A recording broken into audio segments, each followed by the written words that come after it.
Asyhadu an la ilaha illallah wahdahu la syarika lah. Wa asyhadu anna Muhammadan abduhu wa rasuluhu la nabiyya ba'da. Allahumma salli ala Muhammad wa ala alihi wa sahbihi ajma'in, amma ba'd. Bapak-bapak serta ibu-ibu sekalian, jamaah Masjid Al-Muhajirin yang dimuliakan Allah Subhanahu wa taala. Yang pertama tentu saja kita bersyukur kepada Allah Subhanahu wa taala atas nikmat iman, atas nikmat Islam, nikmat kesehatan, nikmat yang sangat penting di tengah pandemi yang belum berakhir ini. Sehingga kita bisa sama-sama hadir, bermuajahah, bersilaturahim, untuk sama-sama kita mendengarkan kajian keislaman yang insya Allah upaya kita untuk selalu hadir dalam majelis seperti ini mendapat ridha dan rahmat dari Allah Subhanahu wa taala. Dan yang terpenting tentu saja upaya kita untuk selalu menuntut ilmu, menempuh jalan dengan menuntut ilmu lewat kajian-kajian seperti ini dan lain sebagainya, itu akan memudahkan atau melapangkan jalan kita untuk menuju ke surga. Sebagaimana sabda Rasulullah sallallahu alaihi wasallam, "Man salaka tariqan yaltamisu fihi ilman, sahalallahu lahu tariqan ilal jannah." Barang siapa yang bersusah payah menempuh jalan untuk menuntut ilmu. Jadi menuntut ilmu yang dalam bentuk iltimas. Iltimas itu seperti saat ini, bertatap muka, bertemu dengan guru. Ya. Kalau di zaman modern menuntut ilmu bisa lebih luas lagi. Bisa lewat YouTube, ya. Bisa lewat televisi, radio dan lain sebagainya. Tetapi yang utama tentu saja menuntut ilmu dengan cara seperti ini. Ya. Duduk di majelis, bertemu dengan guru, kemudian mendengarkan apa yang disampaikan, lalu mengamalkan apa yang didengar. Ini yang kata Rasulullah, sahalallahu lahu tariqan ilal jannah. Maka upaya kita untuk hadir dalam kajian-kajian seperti ini akan memudahkan atau melapangkan jalan kita menuju surga. Karena di akhirat nanti, ya, la uzrata lana, tidak ada uzur bagi kita di hadapan Allah bahwa kita ini tidak pernah mendengar dakwah, tidak pernah mendengar seruan dakwah. Tidak ada uzur lagi.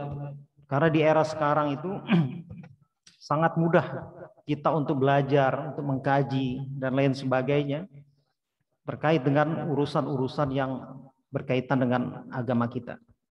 Dan mudah-mudahan kajian seperti ini juga akan terus berlangsung dan kita yang hadir di majelis ini insya Allah mendapat ridho dan rahmat dari Allah Subhanahu wa taala. Jamaah sekalian yang dimuliakan Allah Subhanahu wa taala, pada kesempatan siang hari ini saya akan mengisahkan tentang episode perjalanan sejarah umat Islam di dunia.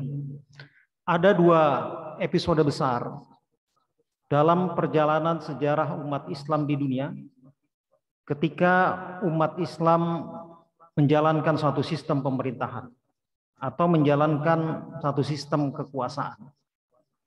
Yang pertama, ketika umat Islam berkuasa pada masa khilafah daulah atau khilafah Bani Abbasiyah.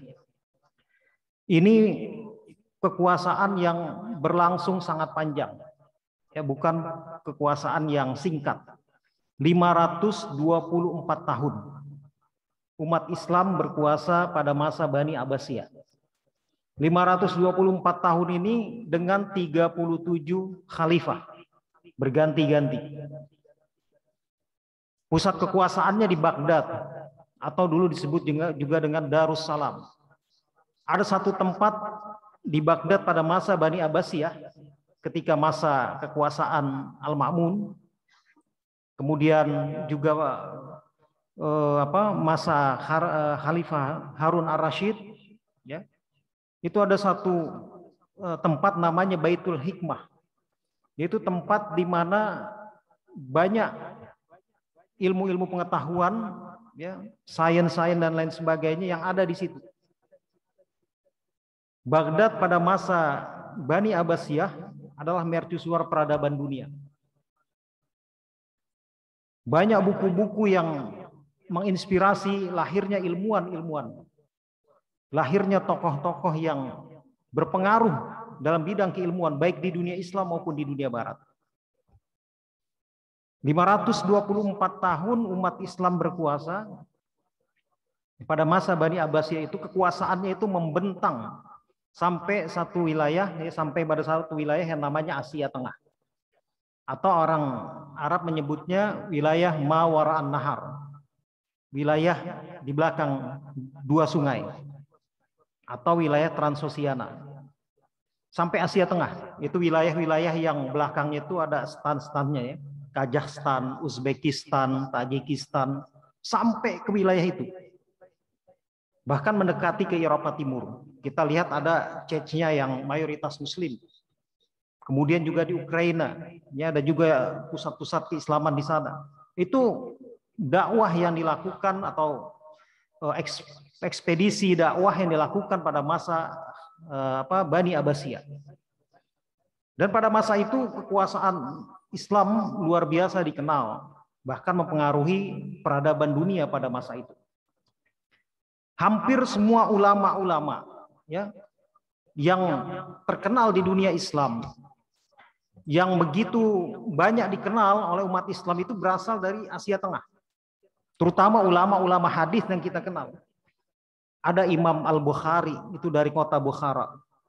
Ya. Kemudian ada Imam An-Nawawi dari kota Nawa, masih di Asia Tengah juga. Imam At-Tirmidzi dari kota Tirmidz. Kemudian Imam An-Nasai dari kota Nasa, Imam Al-Baihaqi dari kota Baihaq. Kemudian Imam Al-Marwadi, ya, dari kota Marw atau Merv orang Barat menyebutnya. Ini kekuasaan Islam kemudian melahirkan para ulama-ulama besar bukan di Timur Tengah, ya, bukan di Jazirah Arab, tetapi justru berkuasa melahirkan ilmuwan-ilmuwan besar di Asia Tengah, wilayah yang juga dekat pada Eropa Timur pada masa itu. Nah, kita menyaksikan peninggalan-peninggalan di kota itu sangat luar biasa. Sampai hari ini umat Islam di wilayah Asia Tengah, ya, terkenal dengan peradaban dan keseniannya yang sangat tinggi, ya, sehingga menginspirasi, ya, orang-orang Eropa ketika itu untuk belajar, untuk mengambil ilmu pada pusat-pusat keilmuan Islam pada masa lalu. Nah, ini pada masa khilafah Bani Abbasiyah. 524 tahun dengan 37 khalifah kemudian mampu membangun peradaban dunia. Episode selanjutnya, kekuasaan umat Islam yang lama dan panjang adalah ketika umat Islam berkuasa di Eropa, di satu wilayah yang namanya Andalusia. Andalusia ini letaknya dulu disebut dengan semenanjung Iberia. Letaknya saat ini itu di sebagian besar Spanyol dan sebagian kecil Portugal. Nah, itu Andalusia. Berapa lama umat Islam berkuasa di Andalusia? Umat Islam berkuasa di Andalusia selama 800 tahun. Atau selama 8 abad. Berkuasa di Eropa. Di jantung Eropa ketika itu. Ya, di wilayah yang namanya Andalusia. Berkuasa selama 800 tahun.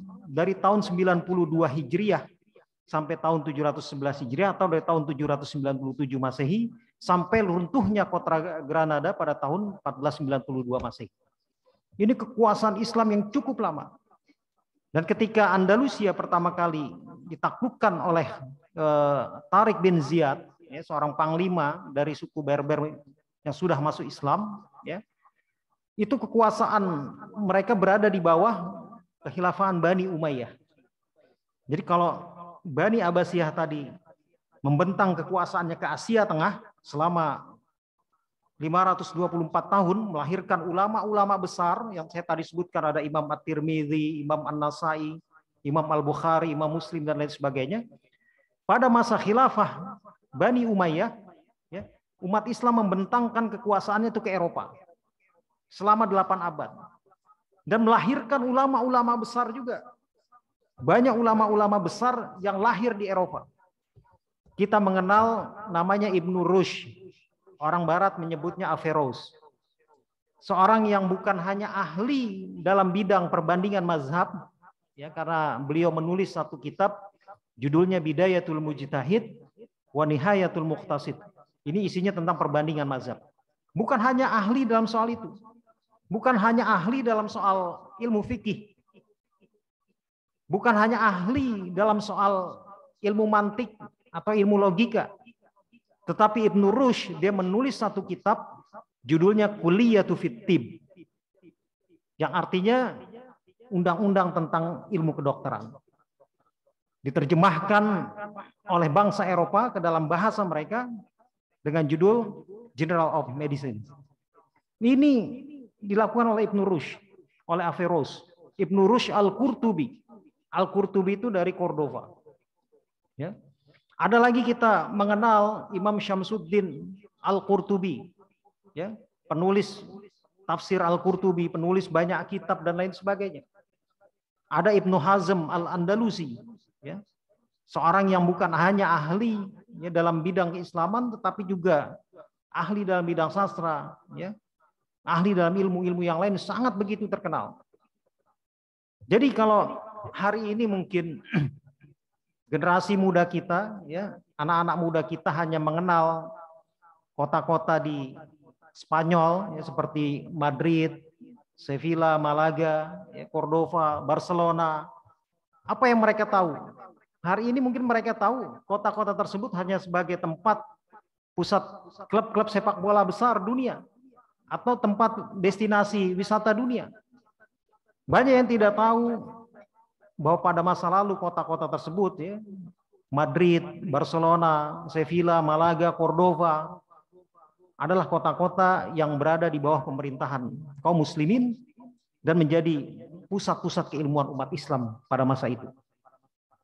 Makanya kalau ada ulama namanya Abdurrahman Al-Majriti, Al-Majriti itu dari Madrid. Atau Muhammad Al-Barsha, Al-Barsha itu dari Barcelona. Ya. Atau Ahmad Syakir Al-Ishbili, Al-Ishbili itu dari Sevilla. Ya.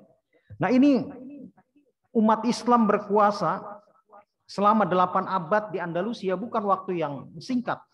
Bayangkan 8 abad. Terdepan dalam peradaban. Yes. Menjadi mercusuar peradaban dan menjadi inspirasi peradaban bangsa-bangsa Eropa ketika itu. Di mana bangsa Eropa pada masa itu, yaitu pada masa abad pertengahan itu, berada dalam kegelapan. Ya.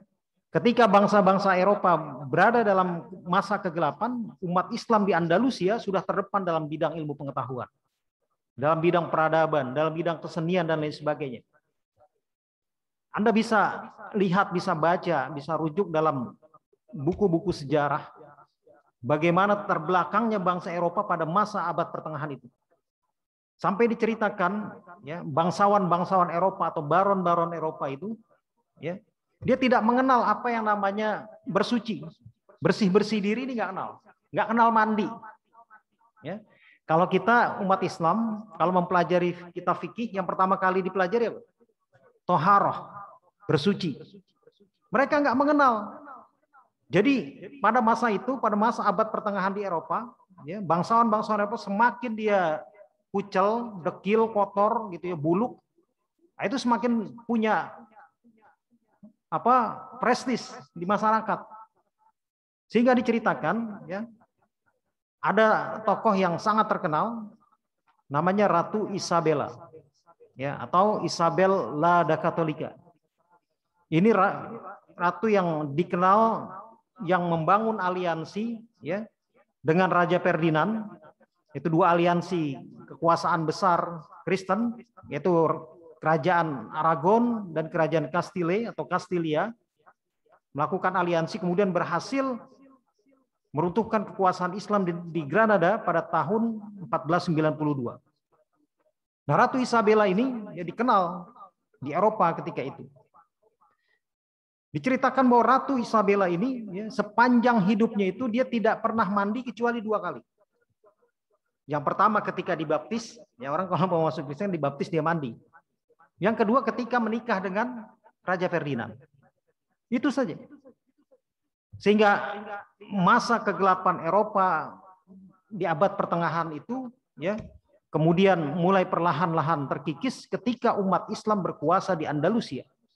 Umat Islam banyak mengajarkan hal-hal yang membangun nilai-nilai kemanusiaan, peradaban, ya. Mula-mula dibangunlah tempat-tempat pemandian umum, ya. Tempat pemandian umum itu banyak dibangun oleh umat Islam ketika itu di Eropa, agar orang-orang Eropa ketika itu bisa bersih-bersih badan mereka. Dibangun cara hidup, bagaimana membangun harmoni antar umat beragama. Sehingga kalau dulu pada abad pertengahan bangsa-bangsa Eropa dia memaksakan kehendaknya kepada satu kelompok yang misalnya dia minoritas, ya.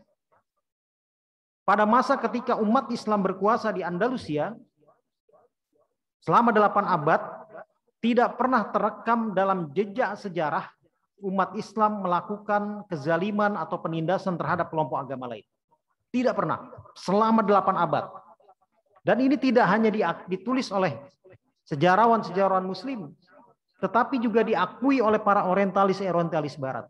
Diakui oleh para sejarawan-sejarawan Barat. Mereka tidak menemukan selama 8 abad umat Islam berkuasa, umat Islam melakukan kezaliman, penindasan terhadap kelompok agama lain. Tidak pernah. Bahkan yang terjadi, orang-orang Yahudi, orang-orang Nasrani, dia belajar ke pusat-pusat keilmuan Islam. Ada satu tokoh besar di dunia Kristen namanya Paul Sylvester II. Dia belajar di University of Cordova selama berapa tahun untuk mempelajari sains, mempelajari ilmu pengetahuan. Ada lagi ilmuwan Barat, ilmuwan Eropa, namanya Roger Bacon. Dia mengatakan kalau bangsa Barat ingin maju, maka pelajarilah bahasa Arab. Bahasa Arab itulah yang nanti akan menuntun untuk mempelajari Al-Quran. Di Al-Quran itu semuanya ada. Allah mengatakan dalam Al-Quran, ma faratna fil kitabi min syai'. Tidak ada yang luput dari Al-Quran, semuanya ada. Bicara soal ekonomi, bicara soal politik, bicara soal budaya, bicara soal membangun hubungan antar sesama dan lain sebagainya. Jadi selama 8 abad umat Islam berkuasa di Andalusia, tidak pernah umat Islam melakukan kezaliman atau penindasan terhadap kelompok agama lain. Karena dalam Islam jelas. Dalam surah Al-Maidah ayat 8, Allah Subhanahu wa taala berfirman, A'udzubillahi minasyaitonirrajim. Wala yajrimannakum syara'anu qaumin 'alla alla ta'dilu i'dilu huwa aqrabu littaqwa. Jangan kebencian kita terhadap suatu kelompok, terhadap suatu agama, terhadap suatu golongan kemudian membuat kita berlaku tidak adil. I'dilu huwa aqrabu littaqwa. Berlaku adilah karena keadilan itu mendekatkan diri kita kepada ketakwaan. Ini yang dibangun, ya.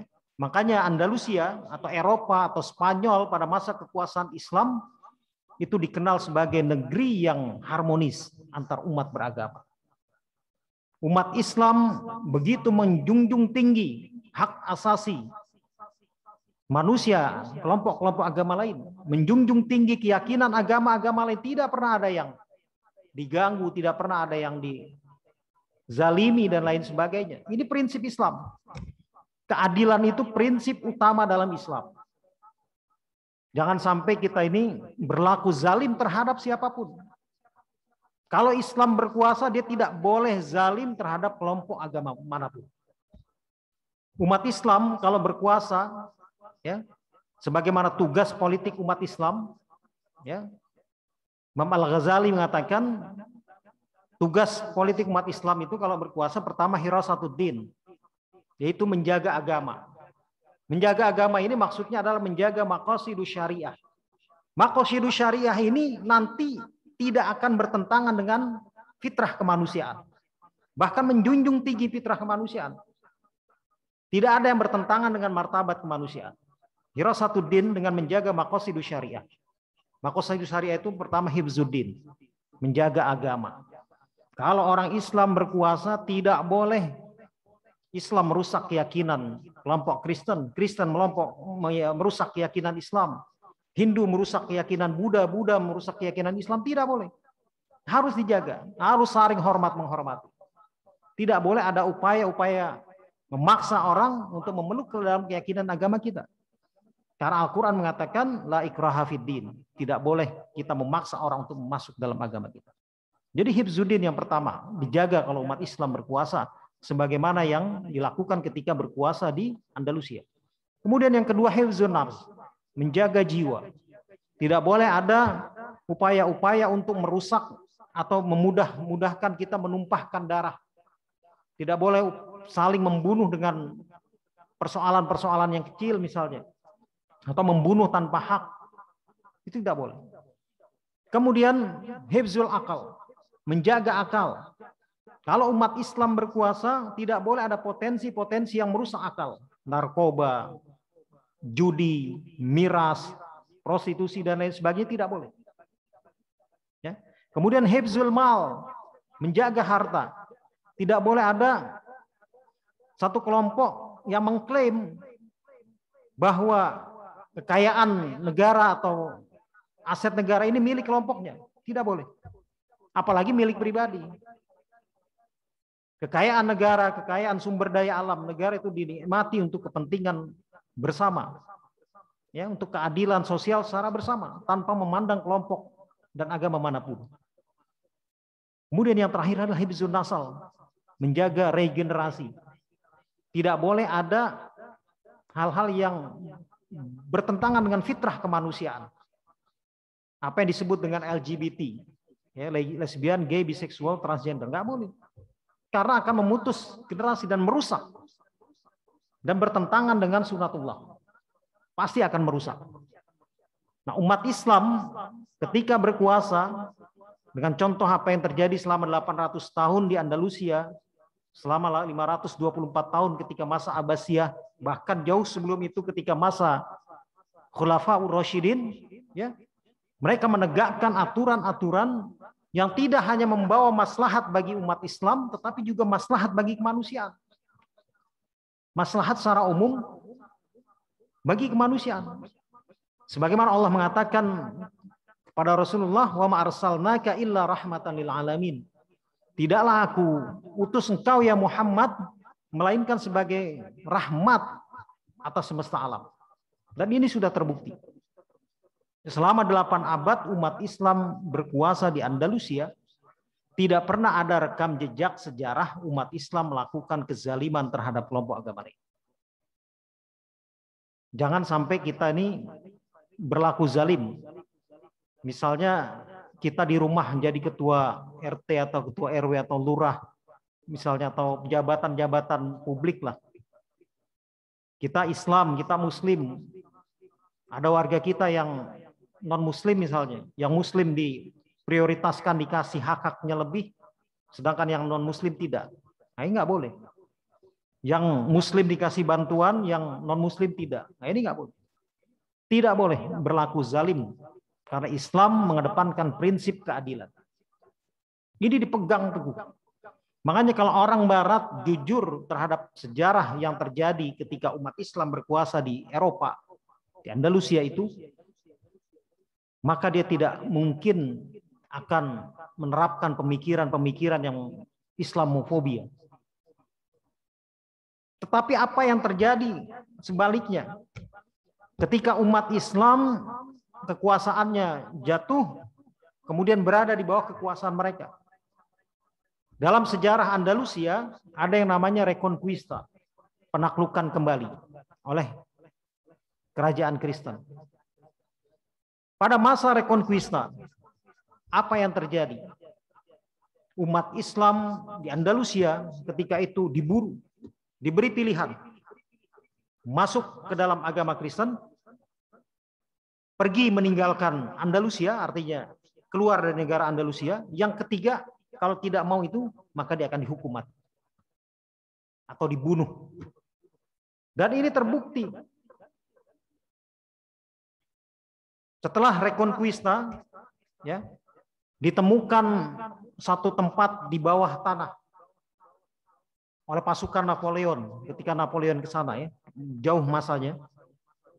Ditemukan satu tempat di bawah tanah itu banyak tumpukan tulang-tulang manusia dan banyak ditemukan alat-alat penyiksaan yang sangat luar biasa. Ada peti yang di dalamnya itu ada apa namanya besi-besi yang runcing yang kemudian kalau orang itu dimasukkan di dalam peti itu tubuhnya dia akan tercabik-cabik.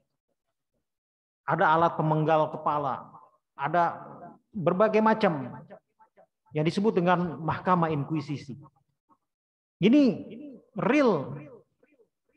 Sehingga para sejarawan menyatakan apa yang terjadi pada masa Reconquista, di mana umat Islam dan kelompok agama lain dipaksa untuk masuk ke dalam agama Kristen, dipaksa kalau nggak mau dia harus keluar ke luar dari Andalusia, kalau tidak mau juga maka dia dihukum mati.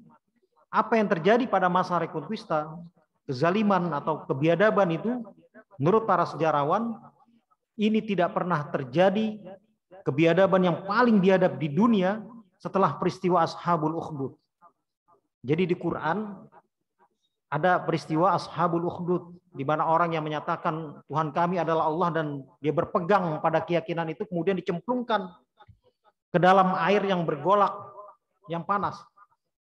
Setelah peristiwa Ashabul Ukhdud tidak ada peristiwa yang lebih biadab lagi kecuali apa yang terjadi terhadap umat Islam di Andalusia. Yaitu pada masa Reconquista. Pada masa ketika umat Islam diusir, dibunuh dan lain sebagainya. Nah, ini yang terjadi. Dan fakta bisa menunjukkan ya, sampai hari ini. Ya, sampai hari ini Anda silakan lihat, silakan cek. Di satu wilayah yang umat Islamnya itu mayoritas, kelompok agama lainnya itu minoritas, maka kelompok agama itu terlindungi, terjaga. Di Indonesia, di Malaysia, dan lain sebagainya. Kalau umat Islamnya mayoritas, kelompok agama lainnya itu minoritas, pasti mereka terjaga. Karena Islam itu mengedepankan hak asasi manusia, keadilan. Itu diajarkan oleh Rasulullah. Bahkan dalam penaklukan satu wilayah, kalau misalnya ada orang Kristen yang dia membayar jizyah, kemudian menjadi kafir zimmi, dia harus dilindungi. Rasulullah tegas mengatakan, man adza zimmiyan faqad khasamani yaumal qiyamah. Siapa yang melakukan kekejian terhadap kaum kafir zimmi, maka dia akan menjadi musuhku di hari kiamat. Nah, itu jelas. Jadi soal toleransi, soal hak asasi manusia, umat Islam itu sudah mempraktikkan ribuan tahun. Dan sudah terbukti. Tetapi coba Anda lihat. Di satu wilayah yang umat Islamnya itu minoritas. Kelompok agama lain mayoritas, umat Islam tertindas, terzalimi. Anda bisa lihat apa yang terjadi di Rohingya, atau di Myanmar, atau di Burma. Apa yang terjadi di Thailand Selatan. Apa yang terjadi di Moro, Filipina. Apa yang terjadi di Israel, Palestina. Kalau umat Islamnya itu minoritas, mereka tertindas. Apa yang terjadi di Eropa ketika mereka melarang menara-menara masjid? Apa yang terjadi di Eropa ketika mereka melarang misalnya burka atau cadar, melarang hijab dan lain sebagainya? Hak asasi manusia dalam kacamata Barat itu hanya berlaku pada mereka. Kalau terhadap umat Islam nggak berlaku. Kan mereka punya prinsip seperti yang disampaikan Napoleon Bonaparte kan, liberty, equality, fraternity, kebebasan, persaudaraan, ya, dan persamaan. Ya. Ini dipropagandakan ke seluruh dunia. Liberty, equality, fraternity ini. Ya. Seolah-olah ini bagus, baik. Tapi Anda bisa lihat. Ini hanya berlaku kepada mereka. Apa pernah berlaku kepada umat Islam di Palestina? Soal liberty itu. Soal fraternity, soal persaudaraan, soal kebebasan, soal persamaan. Tidak pernah. Apakah pernah propaganda itu berlaku kepada umat Islam di Rohingya. Sehingga misalnya PBB atau negara-negara Barat dan Eropa berusaha menggalang dukungan untuk menghentikan kebiadaban terhadap umat Islam. Tidak pernah.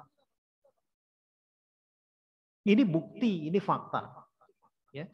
Sehingga umat Islam tidak perlu lagi diajarkan soal toleransi. Umat Islam kalau mereka meyakini ajaran agamanya, ya, mendalami ajaran agamanya, otomatis dia akan menjadi umat yang menghargai orang lain, menghargai kelompok lain, toleransi terhadap kelompok-kelompok agama lain, tidak punya keinginan untuk berlaku zalim, ya, sebagaimana apa yang pernah terjadi ketika umat Islam berkuasa di Andalusia. Ini kekuasaan yang luar biasa. Sampai akhirnya runtuh pada tahun 1492 Masehi ketika kekuasaan terakhir di bawah pimpinan Bani Ahmar, ya, Sultan Muhammad atau Sultan Muhammad bin Abdullah, orang Eropa menyebutnya Muhammad bin Abdullah. Kekuasaan runtuh, Istana Al-Hamra, istana yang sangat terkenal sampai sekarang masih bisa dilihat kebesarannya, kemewahannya, keagungannya. Kemudian akhirnya jatuh ke tangan dua aliansi kekuasaan Kristen, kerajaan Kristen, yaitu kerajaan Castile atau Castilia dan kerajaan Aragon di bawah pimpinan Ratu Isabella dan Raja Ferdinand. Nah, yang sangat membuat kita miris pada masa itu, sampai sekarang pun diabadikan dalam satu momen. Ketika kunci kota Granada diserahkan oleh Sultan Muhammad bin Abdullah atau Muhammad bin Abdullah kepada Raja Ferdinand dan Ratu Isabella, Muhammad bin Abdullah kemudian mengasingkan diri. Dia lari ke Maghrib. Kemudian di tengah perjalanan di atas satu bukit yang menghadap Istana Al-Hamra, dia pandangi bukit itu sambil menangis. Kemudian ibunya yang ikut bersamanya mengatakan, "Gini kau menangis sebagaimana layaknya seorang perempuan. Padahal ketika berkuasa kamu tidak seperti lelaki sejati." Nah, tempat berdirinya Sultan Bu Abdillah ini, ya, tempat dia berdiri menghadap Istana Al-Hamra sampai hari ini itu diabadikan dalam satu prasasti, dalam satu monumen. Ditulis di monumen itu Verto del Suspiro del Moro, yang artinya tangis terakhir bangsa Arab. Sampai hari ini itu diperingati oleh umat Kristen di Spanyol, ya, kejatuhan kota Granada. Dan sampai hari ini prasasti atau monumen yang bertuliskan tangis terakhir bangsa Arab, ya, dengan tujuan nyindir atau nyinyir gitu, ya, itu masih ada, dilestarikan. Sehingga kekuasaan umat Islam pada masa itu runtuh. Nah, jamaah sekalian yang dimuliakan Allah Subhanahu wa taala, apa yang menyebabkan kekuasaan umat Islam selama 8 abad di Andalusia kemudian itu jatuh? Ada satu buku yang ditulis oleh Dr. Ragib As-Sirjani, seorang sejarawan, seorang ulama dari Mesir. Dia menulis satu buku berjudul Qissatul Andalus minal fathi ila sukut. Kisah Andalusia dari kebangkitan sampai keruntuhan. Ini sudah diterjemahkan ke dalam bahasa Indonesia oleh Pustaka Al-Kautsar, ya, dengan judul Bangkit dan Runtuhnya Andalusia. Ada beberapa faktor yang membuat umat Islam yang berkuasa selama 8 abad kemudian akhirnya hancur atau runtuh. Menurut Dr. Ragib As-Sirjani setidaknya ada 4 faktor. Yang pertama adalah hidup bermewah-mewahnya para pemimpin ketika itu, bahkan sampai ke tingkat masyarakat. Jadi hidupnya glamor, mewah, karena sudah lama berkuasa, ya, terjebak dalam gaya hidup yang mewah. Sampai diceritakan ada satu istri permaisuri, ya, istri raja, ketika itu minta berendam, ya, berendamnya itu bukan lagi di air, tetapi dia minta berendam di minyak kasturi. Jadi berendam itu di minyak kasturi. Saking glamornya. Kemudian banyak merajalelanya itu biduanita. Atau kalau bahasa sekarang mungkin pedangdut. Setiap ada acara pesta pejabat, dia ngundang biduanita yang berlenggak-lenggok gitu ya. Sehingga ini merajalela, kemewahan. Al-Quran mengatakan kalau Allah ingin menghancurkan satu kaum, maka aku perintahkan orang-orang besar mereka untuk menghentikan kemewah-mewahan itu. Nah, ini yang terjadi. Faktor yang kedua adalah menurut Raghib As-Sirjani, yaitu merebaknya kemaksiatan dan hilangnya semangat amar ma'ruf nahi mungkar. Jadi hilangnya semangat amar ma'ruf nahi mungkar yang berakibat pada merebaknya berbagai kemaksiatan. Di mana-mana merajalela kemaksiatan tanpa ada yang melakukan amar ma'ruf nahi mungkar. Padahal amar ma'ruf nahi mungkar ini adalah prinsip Islam. Kuntum khairu ummah ukhrijat linnas ta'muruna bil ma'ruf wa tanhauna 'anil munkar. Itu nggak bisa dilepaskan. Mencegah kemungkaran itu tanggung jawab individual muslim. Setiap muslim punya tanggung jawab untuk mencegah kalau ada kemungkaran. Nah, ini merebak merajalela. Faktor yang ketiga, konflik internal di kalangan umat Islam. Sehingga banyak umat Islam saling menyalahkan, saling ribut hanya persoalan furu'. Berbeda persoalan fikih, ya, konflik. Dan ironisnya yang terjadi pada masa itu, satu umat Islam konflik dengan umat Islam yang lain, yang satu lagi meminta bantuan kelompok agama lain atau bantuan orang-orang kafir untuk melawan saudaranya yang muslim. Artinya lebih ruhama kepada orang kafir ketimbang kepada orang muslim. Nah, ini yang terjadi dan mungkin juga terjadi di kita ini. Sesama umat Islam bertikai, yang satunya itu meminta bantuan atau berteman dengan orang-orang kafir untuk melawan umat Islam saudaranya. Faktor yang terakhir adalah hilangnya semangat jihad fisabilillah. Sehingga dalam buku itu Raghib As-Sirjani mengingatkan satu hadis. Rasulullah SAW pernah bersabda, "Wallahi, maka demi Allah," kata Rasulullah, "mal faqra akhsa ilaikum." Bukanlah kefakiran yang aku takutkan daripada kalian. Walakin akhsa ilaikum antubsatad dunia. Tetapi yang aku khawatirkan dari kamu itu dibentangkannya dunia. Kama busitat ala man kana qablakum.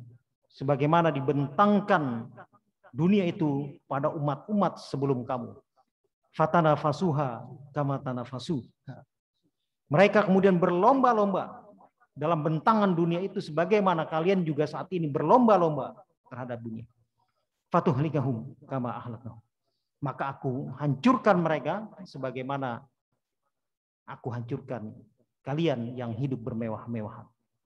Jamaah yang dimuliakan Allah Subhanahu wa taala, inilah yang dapat saya sampaikan dalam pertemuan pada siang hari ini yang mudah-mudahan bermanfaat bagi kita.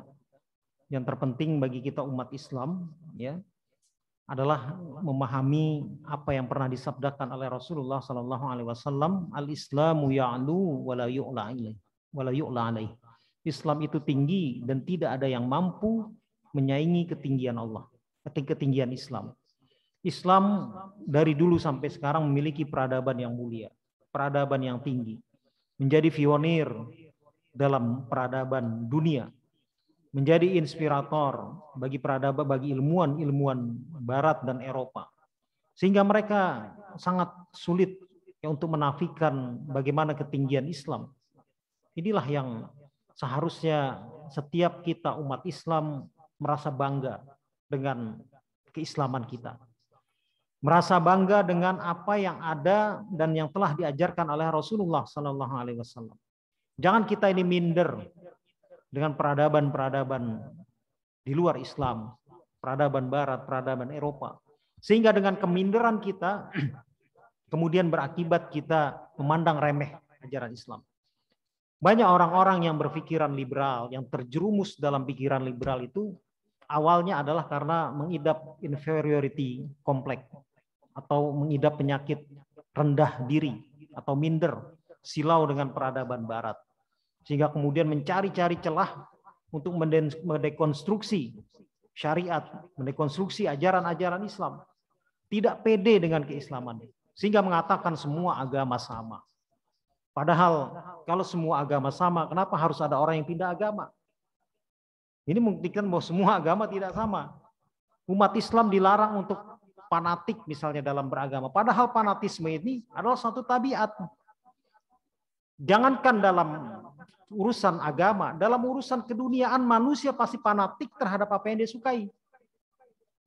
Ya, di Jakarta ada namanya The Jackmania. Dia fanatik banget tuh terhadap Persija.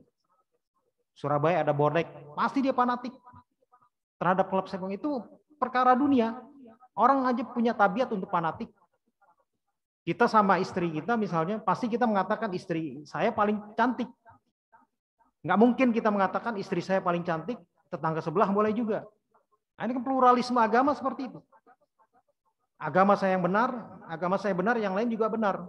Ini pluralisme agama yang sekarang terjadi. Tapi anehnya saya katakan tadi, kalau mereka berkeyakinan semua agama sama, kenapa harus ada yang pindah agama? Terus semua agama menurut mereka sama.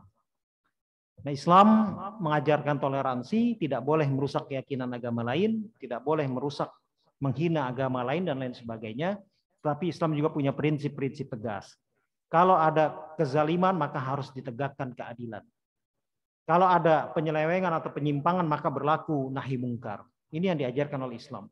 Sehingga Islam benar-benar menjadi agama yang memberikan rahmat bagi semuanya.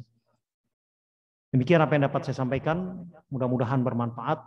Walafu minkum. Kita tutup dengan doa kafaratul majlis. Subhanakallahumma wa bihamdika asyhadu an la ilaha illa anta astaghfiruka wa atubu ilaik. Assalamualaikum warahmatullahi wabarakatuh.